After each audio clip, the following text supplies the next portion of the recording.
Picture a quiet river. It's calm, familiar, life-giving. Then, in hours, it becomes a monster. Homes vanish. Streets turn to rapids. This is the power of a flood. In this video, we're exploring rivers that turned deadly. From historic deluges to modern catastrophes, these floods reshaped landscapes and lives. Stick around to uncover the stories behind some of the worst river floods in history. Floods are among nature's most common disasters. Rivers, usually sources of life, can become destructive forces. Heavy rain, snowmelt, or dam failures push rivers beyond their banks. Water spills over, flooding fields, towns, and cities. Unlike tsunamis or earthquakes, floods can build slowly or strike fast. They're unpredictable, shaped by weather, geography, and human activity. Most floods are seasonal, tied to monsoons or hurricanes, but human actions like deforestation, urban sprawl, or poor infrastructure can make them worse. Rivers carry immense energy. When they overflow, they don't just bring water, they carry mud, debris, and destruction. Today, we're focusing on 3 devastating river floods: the 1931 China floods, the 1993 Mississippi River flood in the United States, and the 2010 Pakistan floods. These events show how rivers can turn into monsters. They killed thousands, displaced millions, and left lasting lessons. Let's dive into what happened when these rivers unleashed their fury. First, the 1931 China floods. The Yangtze and Huai rivers, swollen by months of rain, burst their banks. China's monsoon season was relentless that year. Storms dumped record rainfall. By summer, the rivers overflowed, flooding central China. Fields, villages, and cities were submerged. The city of Wuhan sat underwater for months. Muddy currents swept away homes. Crops were destroyed, leading to famine. Estimates suggest up to 4 million people died, some from drowning, others from starvation or disease. Over 50 million were affected. It was one of the deadliest natural disasters ever. Relief efforts were limited. China's government struggled to respond. Survivors faced years of hardship. Next, the 1993 Mississippi River flood in the United States. The Mississippi, one of North America's mightiest rivers, was overwhelmed by heavy spring and summer rains. Snowmelt from the Rockies added to the deluge. By July, the river swelled to historic levels. Levees broke. 9 states were impacted, from North Dakota to Missouri. Over 50,000 homes were damaged or destroyed. Farmland was ruined, costing billions in crops. At least 50 people died. Entire towns were evacuated. St. Louis saw its worst flooding in a century. The U.S. Army Corps of Engineers fought to reinforce levees, but many failed.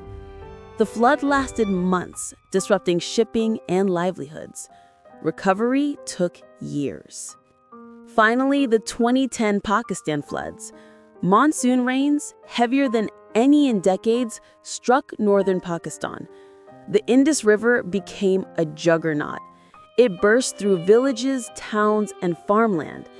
Floodwater spread across a fifth of the country, an area the size of Italy. Over 2,000 people died. Nearly 20 million were displaced. Homes, schools, and hospitals were swept away. Livestock and crops vanished, sparking food shortages. Roads and bridges collapsed, slowing aid. International relief poured in, but the scale was overwhelming. Some areas stayed flooded for months. Survivors rebuilt from scratch, often with little support. Each flood was unique. China's 1931 disaster was worsened by poor infrastructure and famine. The Mississippi flood tested modern engineering and failed.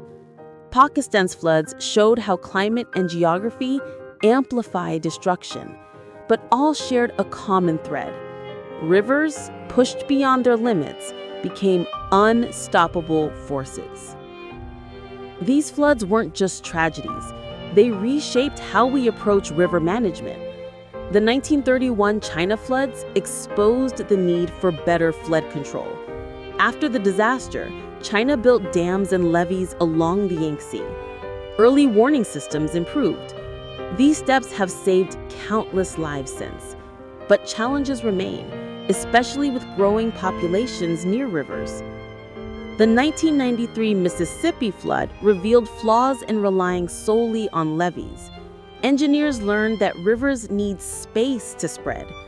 Today, the U.S. restores wetlands and floodplains to absorb excess water.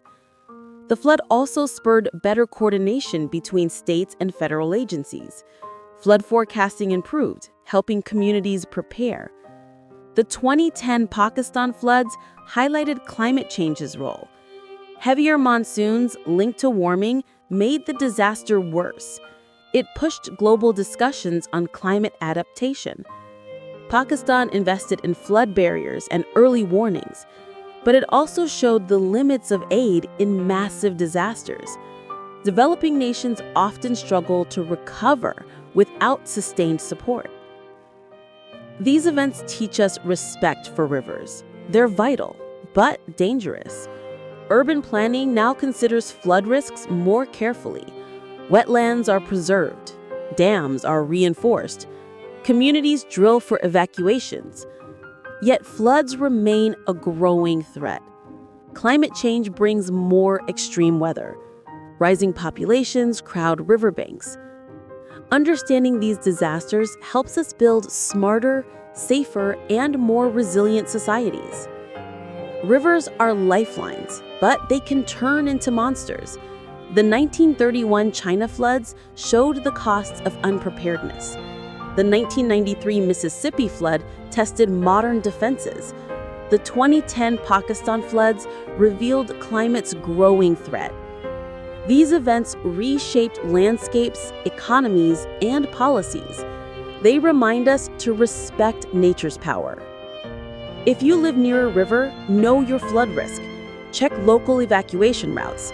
Learn flood warning signs like rising water or heavy rain alerts. Share this knowledge. It could save lives. Want to learn more? Watch our videos on tsunamis, hurricanes, and other natural disasters. Hit subscribe and tap the bell for more stories of nature's forces. Thanks for watching and stay prepared.